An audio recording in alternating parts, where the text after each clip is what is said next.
नमस्कार दोस्तों। डेट है आज की 23 दिसंबर 2020 और स्वागत है आपका एडिटोरियल डिस्कशन में।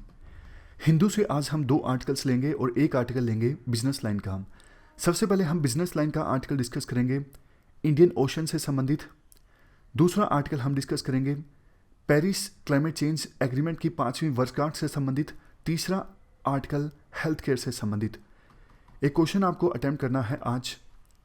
What are the various challenges faced by India in the Indian Ocean. Indian Ocean में कौन से वेरियस चैलेंजेस हैं जो इंडिया के द्वारा फेस किए जा रहे हैं। इसके बाद आपको इंडिया की स्ट्रेटजी को एग्जामिन करना है। इन चैलेंजेस को एड्रेस करने की जो इंडिया की स्ट्रेटजी है उसको आपको एग्जामिन करना है। पूरा क्वेश्चन है 15 मार्क्स का और आपको इस क्वेश्चन का आंसर देना है 250 वर्ड्स में। चलिए डिस्कशन स्टार्ट करते हैं। First important article island diplomacy से संबंधित है। आप जीएस पेपर 3 के इस टॉपिक से आर्टिकल को कनेक्ट कर सकते हो। ये चारों एस्पेक्ट्स हम शामिल करेंगे इस आर्टिकल के डिस्कशन में। सबसे पहले बात करते हैं कंटेक्स्ट की। हाल ही में इंडिया के external affairs minister S Jaishankar और national security adviser Ajit Doval, इन दोनों ने सेशेल्स और श्रीलंका की यात्रा की। मकसद था इन देशों के साथ इंडिया के रिश्तों को मजबूत बनाना। देखो, पिछले कुछ समय में इंडियन ओशन में जो आइलैंड्स या फिर आइलैंड स्टेट्स हैं उनके ऊपर इन्फ्लुएंस इस्टेब्लिश करने के लिए विभिन्न देशों के बीच कंपटीशन चल रहा है, खास करके इंडिया, चाइना और यूएसए के बीच। और इंडिया, चाइना एंड यूएसए, इन तीनों में भी मुख्य जो कंपटीशन है वो तो देखो इंडिया और चाइना के बीच है। आप ये बताइए कि इंडियन ओशन में कौन से आइलैंड स्टेट्स आते हैं। इन मैप्स को देखिए और बताइए इंडियन ओशन में कौन से आइलैंड स्टेट्स आते हैं। Sri Lanka, Maldives, Seychelles, Madagascar, Mauritius. वैसे रीयूनियन आइलैंड्स भी हैं, लेकिन रीयूनियन जो आइलैंड्स हैं वो आइलैंड स्टेट नहीं हैं, फ्रांस का हिस्सा हैं रीयूनियन आइलैंड्स। इसके अलावा इंडियन ओशन में कोमोरोस आइलैंड स्टेट भी आता है। कोमोरोस भी पहले देखो फ्रांस का पार्ट हुआ करता था। फ्रांस ने कोमोरोस को कॉलोनी बनाया था और एक आइलैंड तो ऐसा है जो फ्रांस ने अभी भी कोमोरोस को नहीं लौटाया है। तो इन आइलैंड स्टेट्स के ऊपर अपना इन्फ्लुएंस इस्टेब्लिश करने के लिए चाइना और इंडिया ह्यूमैनिटेरियन असिस्टेंस प्रोवाइड करते हैं इन आइलैंड स्टेट्स को। अगर कोई विपत्ति आ जाए तो डिजास्टर रिलीफ ऑपरेशंस चलाए जाते हैं जल्द से जल्द। इन्वेस्टमेंट भी की जाती है इंडिया और चाइना के द्वारा ताकि इन आइलैंड स्टेट्स को अपने पाले में किया जा सके, इनके ऊपर इन्फ्लुएंस इस्टेब्लिश किया जा सके। वैसे देखो, ये आइलैंड स्टेट्स साइड नहीं लेना चाहते इंडिया की या फिर चाइना की, या फिर चाइना और यूएसए में भी किसी एक को चूज नहीं करना चाहते, बट काफ़ी बार ऐसा हो नहीं पाता। तो इन आइलैंड स्टेट्स की जो डोमेस्टिक पॉलिटिक्स होती है वो तय करती है कि वो देश इंडिया की तरफ टिल्ट होगा या फिर चाइना की तरफ टिल्ट होगा। जैसे एग्जाम्पल के तौर पर मालदीव में जब अब्दुल्ला यमीन प्रेसिडेंट थे तो मालदीव टिल्ट था चाइना की तरफ, बट उसके बाद मालदीव में इलेक्शंस हुए, मोहम्मद सोलेह प्रेसिडेंट बने, अब मालदीव टिल्ट है इंडिया की तरफ, आप कह सकते हो। टिल्ट का मतलब ये नहीं है कि मालदीव के रिलेशंस चाइना के साथ खराब हैं। चाइना देखो इतनी इन्वेस्टमेंट करता है, चाइना से कोई दुश्मनी मोल लेता नहीं है। वैसे भी चाइना अब बड़ी पावर है, यूएसए को चैलेंज कर रहा है। तो बहुत कम देश आपको ऐसे मिलेंगे जिनके रिलेशंस चाइना के साथ खराब होंगे। हालांकि कोविड-19 के बाद ऑस्ट्रेलिया, कनाडा, इनके साथ चाइना के रिलेशंस खराब हुए हैं। कनाडा के साथ तो हालांकि पहले ही थे। आपको याद होगा हमने एक आर्टिकल डिस्कस किया था, जो चाइना की सबसे बड़ी टेलीकॉम कंपनी है उनकी सीईओ को गिरफ्तार किया गया था कनाडा में यूएसए के कहने पर, और चाइना इससे काफ़ी चिढ़ गया था। तो कनाडा के 2 डिप्लोमेट्स को गिरफ्तार कर लिया गया था चाइना के द्वारा बिना बात के। तो इससे कनाडा बहुत ज़्यादा चिढ़ गया। तो दोनों देशों के बीच अभी रिलेशंस काफ़ी ख़राब हैं। और ऑस्ट्रेलिया के चाइना के साथ रिलेशंस कब खराब हुए थे?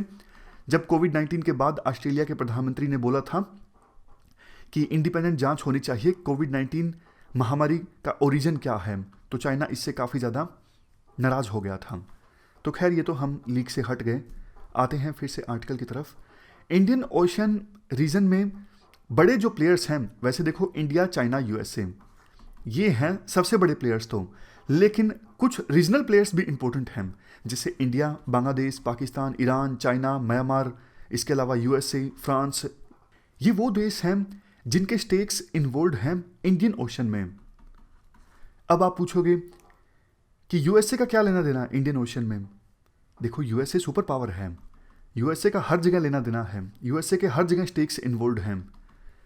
फ्रांस का क्या लेना देना है? फ्रांस के तो रीयूनियन आइलैंड्स है ना, और एक कोमोरस का एक आइलैंड जो उन्होंने अभी भी नहीं लुटाया है।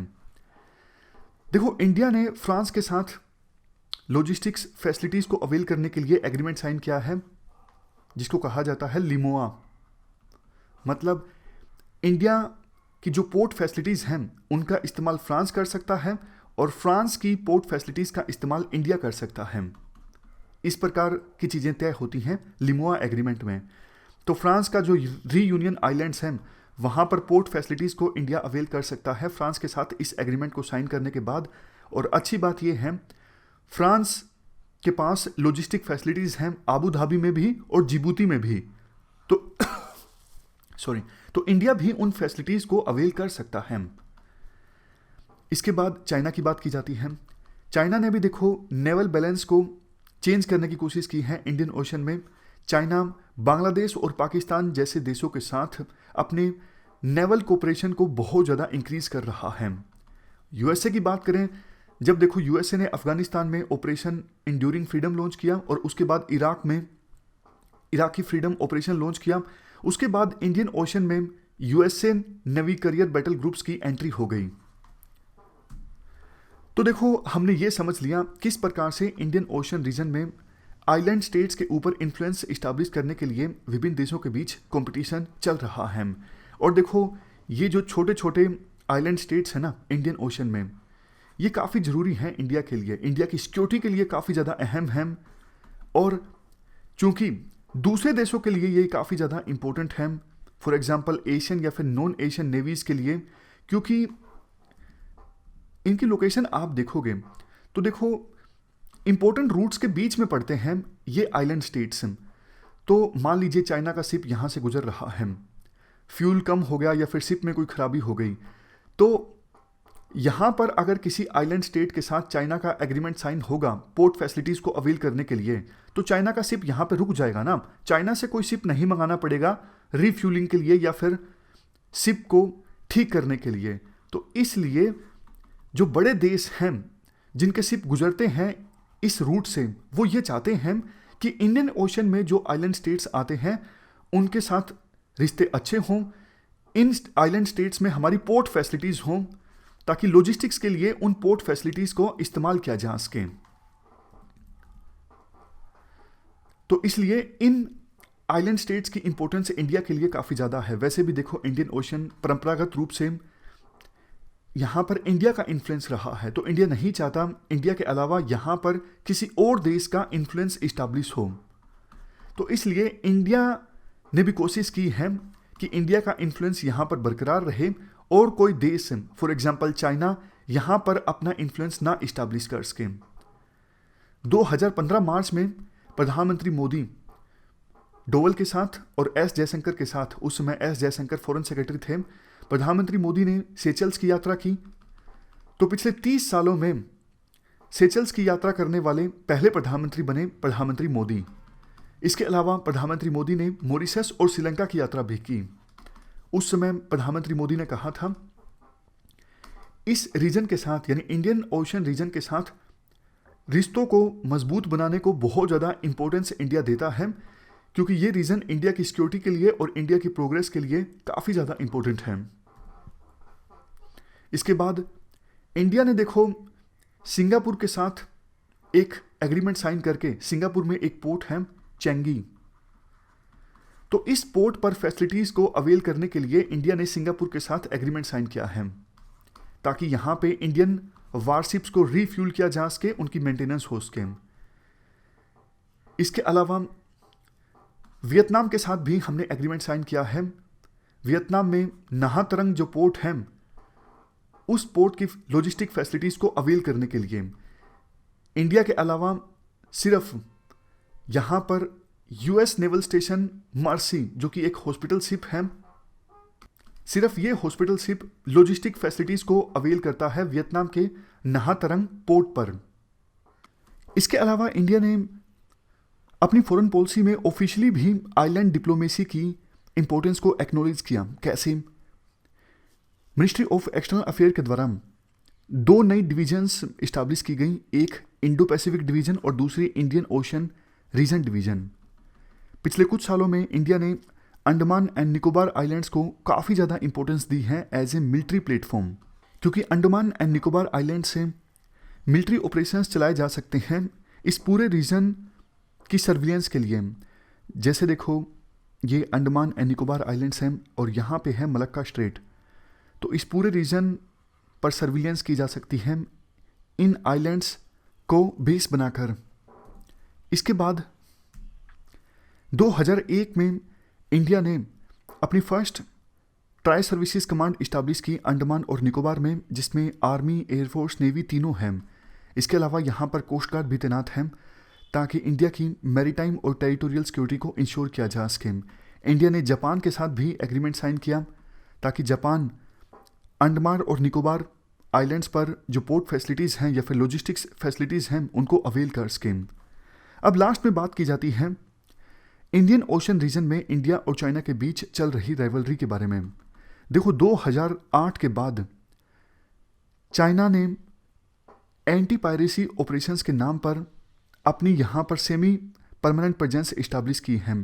यानी चाइना की जो नेवी है वो यहाँ पर गश्त लगाती है और चाइना बोलता है हम एंटी पायरेसी ऑपरेशंस के लिए ऐसा करते हैं क्योंकि चाइना के बहुत से शिप्स इंडियन ओशन से होकर गुजरते हैं और उनको पायरेट से बचाया जा सके। 2017 अगस्त में चाइना ने जिबूती में अपना नेवल बेस इस्टेब्लिश किया और देखो 19 अप्रैल 2016 को जब एक डिस्कशन चल रही थी तो चाइना के जो ऑफिशिएटिंग एम्बेसडर थे वैसे डिस्कशन चल रही थी साउथ चाइना सी के बारे में, लेकिन डिस्कशन करते करते चाइना के एम्बेसडर ने बोला कल को अंडमान एंड निकोबार आइलैंड्स की ओनरशिप पर भी कोई सवाल उठा सकता है। तो ये इंडिया के लिए एक खतरे की घंटी थी। वैसे देखो, इंडिया को इंडियन ओशन में घेरने के लिए चाइना की एक पॉलिसी भी है, स्ट्रिंग ऑफ पर्ल्स। हालांकि चाइना की ये ऑफिशियल पॉलिसी नहीं है, नाम दिया गया है कि किस प्रकार से चाइना इंडिया को घेरने की कोशिश कर रहा है इंडियन ओशन में, इंडिया के आसपास विभिन्न देशों में अपने पोर्ट्स इस्टेब्लिश करके। जैसे पाकिस्तान में ग्वादार पोर्ट का कंट्रोल चाइना के पास है, श्रीलंका में हम्बनतोता पोर्ट का कंट्रोल चाइना के पास है, बांग्लादेश में चिटागोंग पोर्ट और म्यांमार में सितवे पोर्ट। तो आप देख सकते हो किस प्रकार से चाइना ने इंडिया को घेरने की कोशिश की है और इसको नाम दिया गया है विभिन्न एक्सपर्ट्स के द्वारा string of pearls policy. China की इस पॉलिसी के अगेंस्ट इंडिया की भी एक पॉलिसी है जिसका नाम है नेकलेस ऑफ डायमंड्स। देखो, ये पॉलिसीज जो हैं ऑफिशियल पॉलिसीज नहीं हैं, मतलब नाम दिए जाते हैं विभिन्न एक्सपर्ट्स के द्वारा। ऐसा प्रधानमंत्री मोदी के द्वारा या फिर एक्सटर्नल अफेयर मिनिस्टर के द्वारा कभी नहीं बोला गया कि हाँ ये इंडिया की पॉलिसी है नेकलेस ऑफ डायमंड्स, चाइना की स्ट्रिंग ऑफ पॉलिसी को काउंटर करने के लिए। है क्या इस नेकलेस ऑफ डायमंड्स पॉलिसी में? इस पॉलिसी में ये इन्वॉल्व है ऑस्ट्रेलिया, इंडोनेशिया, वियतनाम, इसके अलावा गल्फ कोऑपरेशन कंट्रीज़ के साथ रिश्तों को मजबूत बनाना। इसी कंटेक्स्ट में इंडिया ने काफ़ी सारे ईस्ट एशियन कंट्रीज़ के साथ अपने रिश्तों को मजबूत बनाया है। फॉर एग्जांपल, सिंगापुर के चैंगी पोर्ट की फैसिलिटीज़ को अवेल करने के लिए इंडिया ने एग्रीमेंट किया। वियतनाम के नहा तरंग पोर्ट फैसिलिटीज़ को अवेल करने के लिए इंडिया ने एग्रीमेंट किया। तो देखो, इसी श्रेणी में ताइवान भी काफ़ी ज़्यादा इंपॉर्टेंट है। ताइवान जो 1971 तक जिसे एज ए चाइना माना जाता था, देखो लोग सेमी कल्चर के हैं चाइना में और ताइवान में, और इवन चाइना तो ताइवान को अपना ही पार्ट मानता है।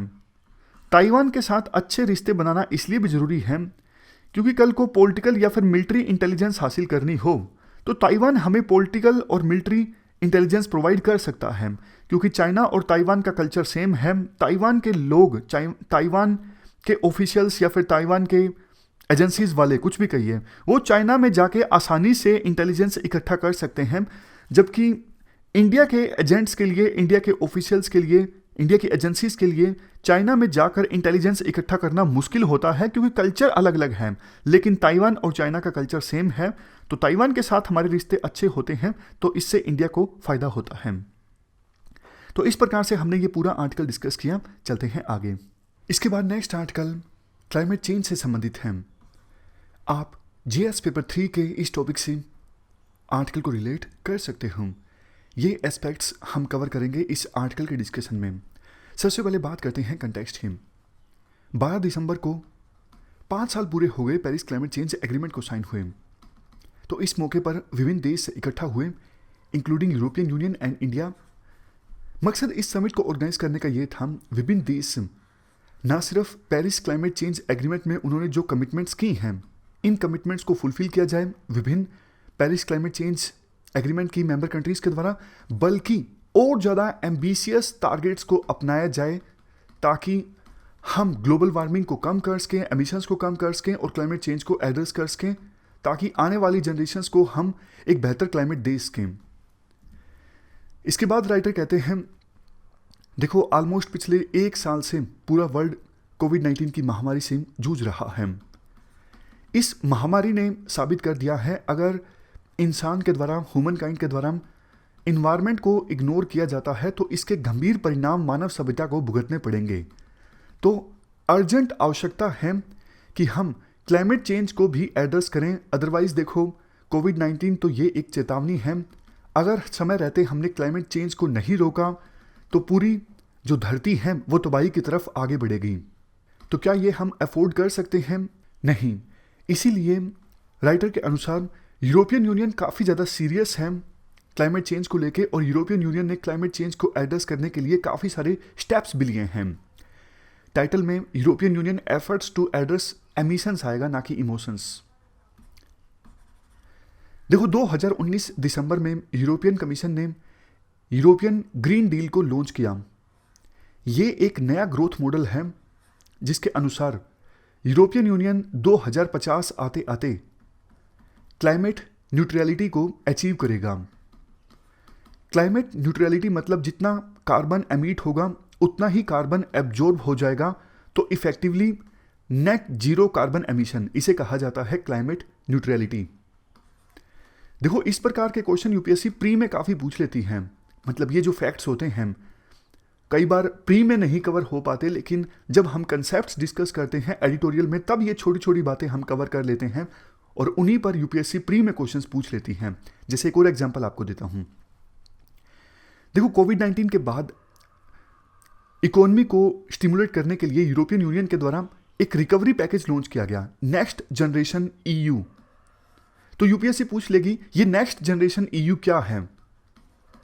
तो आपको पता होना चाहिए कि कोविड-19 के बाद इकोनॉमी को स्टिमुलेट करने के लिए ये रिकवरी पैकेज है।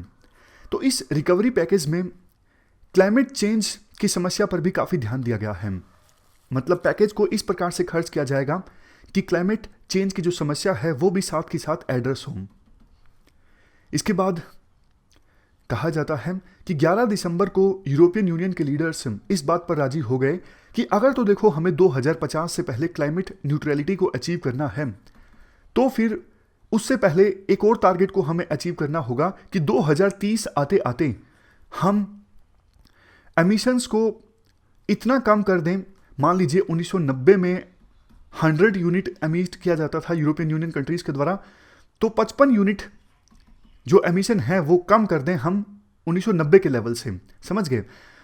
2030 आते आते हमें 1990 में जितना कार्बन एमिट होता था उसका 55% कम कार्बन एमिट करना है। ऐसा यूरोपियन यूनियन कंट्रीज के द्वारा डिसाइड किया गया 11 दिसंबर को। तो इससे देखो होगा क्या, अब यूरोपियन यूनियन के मेंबर कंट्रीज ज़्यादा इन्वेस्ट करेंगे उन टेक्नोलॉजीज में जिनसे लो कार्बन एमिट होता है। तो ऐसी टेक्नोलॉजीज जब आएंगी तो इसका लाभ इंडिया को भी मिलेगा।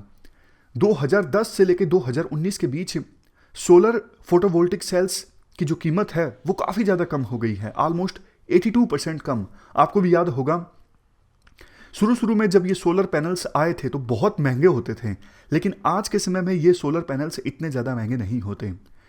इसके बाद कहा जाता है कि यूरोपियन यूनियन काफ़ी ज़्यादा इन्वेस्ट भी करेगा लो कार्बन टेक्नोलॉजीज में और दूसरे प्रोजेक्ट्स में अगर इस 2030 वाले टारगेट को अचीव करना है, 2030 वाला टारगेट क्या है, 2030 आते आते 1990 में जितना एमिशन होता था उसका 55% एमिशन कम करना।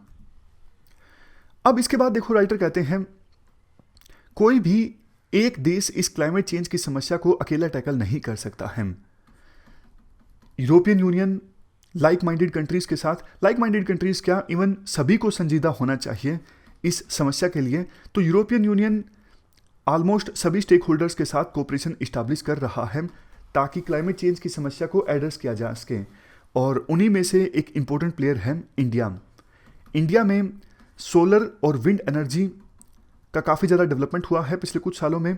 तो ये एक एग्जांपल है कैसे इंडिया सीरियस है क्लाइमेट चेंज की समस्या को लेके। इसके अलावा भी इंडिया ने बहुत सारे स्टेप्स उठाए हैं, जैसे इंटरनेशनल सोलर अलायंस को लीड करना, कोलिशन फॉर डिजास्टर रिजिएंट इंफ्रास्ट्रक्चर, इसके बाद leadership group for industry transition. ये सब इनिशिएटिव्स इंडिया ने लिए हैं।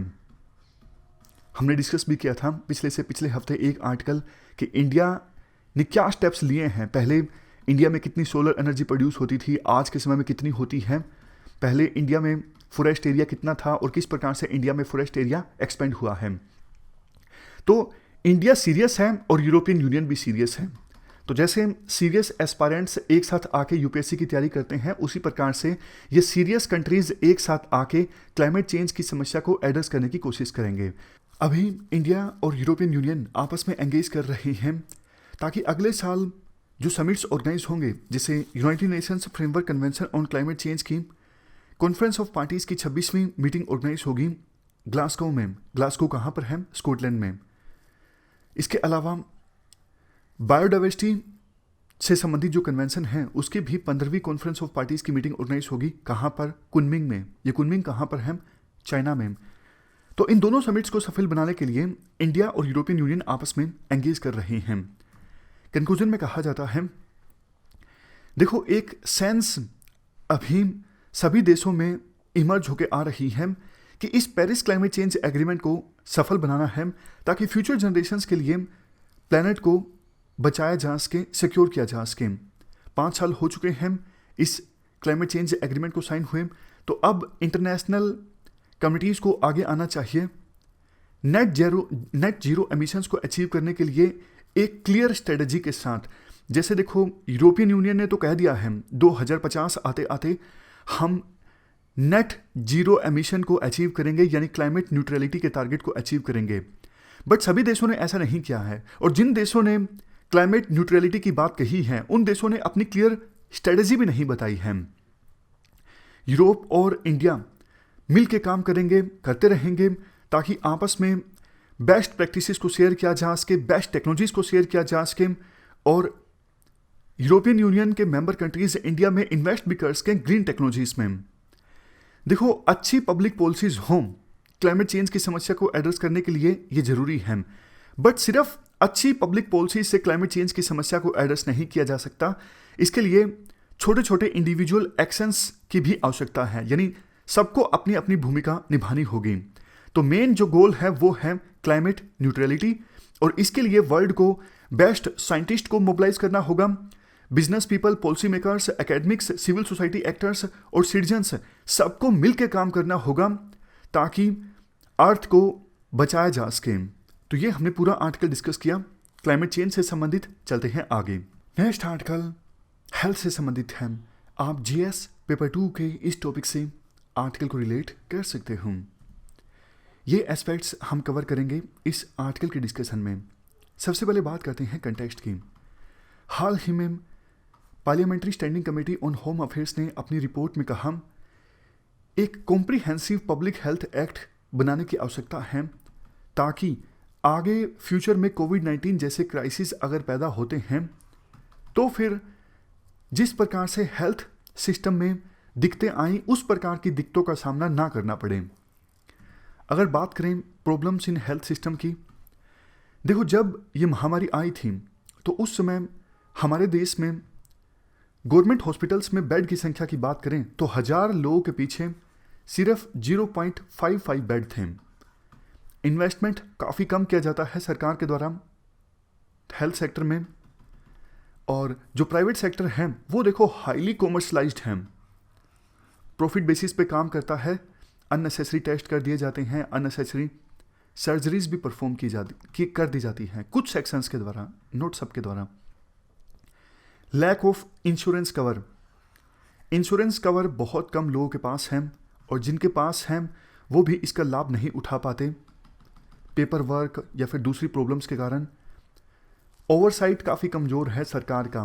देखो जो प्राइवेट हॉस्पिटल्स हैं अपनी मनमानी करते हैं, तो कायदे से जो अथॉरिटीज़ हैं, गवर्नमेंट अथॉरिटीज़, उनका कंट्रोल होना चाहिए इन प्रैक्टिसेस के ऊपर। एक डेटरेंस इस्टाब्लिश करने की आवश्यकता है। इवन कोविड-19 के दौरान भी कुछ प्राइवेट हॉस्पिटल्स ने मनमाने दाम वसूले, ब्लैकमेल किया गया इलाज के नाम पर जनता को, तो ऐसे हॉस्पिटल्स के खिलाफ कार्रवाई होनी चाहिए थी, नहीं हुई। यानी सरकार का जो ओवरसाइट है, रेगुलेशन है, काफ़ी ज़्यादा कमज़ोर है। और वैसे देखो गवर्नमेंट हॉस्पिटल्स हैं भी बहुत कम, खास करके टर्सरी सेक्टर में। टर्सरी सेक्टर में तो जनता प्राइवेट हॉस्पिटल्स के ऊपर निर्भर हैं इलाज करवाने के लिए। जैसे देखो जो गंभीर डिजीज़ होते हैं, खास करके एडवांस स्टेज पर, जैसे कैंसर, टीबी, इनका इलाज होता है टर्सरी हॉस्पिटल्स में, और गवर्नमेंट हॉस्पिटल्स में ऐसी सर्विसेज बहुत कम मिलती हैं। अब एम्स जैसे या फिर सफदरजंग जैसे हॉस्पिटल्स, सरकारी हॉस्पिटल्स कितने कम हैं। तो इसीलिए आवश्यकता ये थी कि एक कॉम्प्रिहेंसिव हेल्थ एक्ट बनाया जाए, जो कि ना सिर्फ ये जो प्रॉफिटियरिंग प्रैक्टिसेस हैं प्राइवेट हॉस्पिटल्स की उनको कर्ब करे, हेल्थ इंश्योरेंस प्रोवाइड करे, बल्कि और भी दूसरे जो हेल्थ इश्यूज हैं उनको एड्रेस करें। इस प्रकार का एक कॉम्प्रिहेंसिव हेल्थ एक्ट बनाने की आवश्यकता थी, जिसे अब रेकमेंड किया गया है parliamentary committee on home affairs के द्वारा। कुछ कंसर्न्स राइटर के द्वारा जताए जाते हैं।